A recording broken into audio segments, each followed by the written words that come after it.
Matutuwa ang mga taga Davao at baka unawain na rin yung mga pagkakamali niya. Di ba?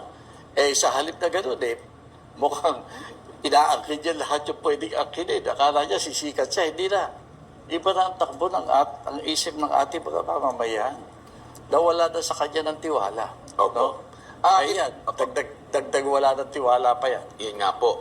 Ito, Secretary, ito pong proyekto na ito ay funded din ng China, no?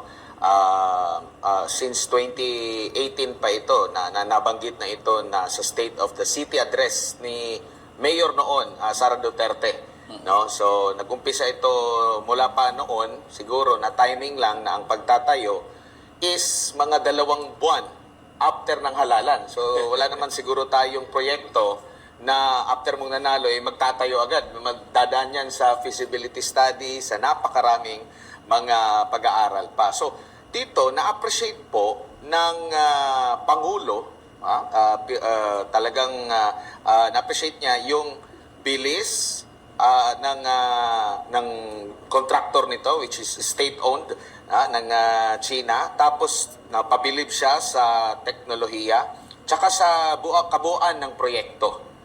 Pero, ang napansin ng ating mga kababayan, bakit walang ganito sa kanyang panahon? Yung talagang nag-umpisa siya. Ang nakita ng ating mga kababayan,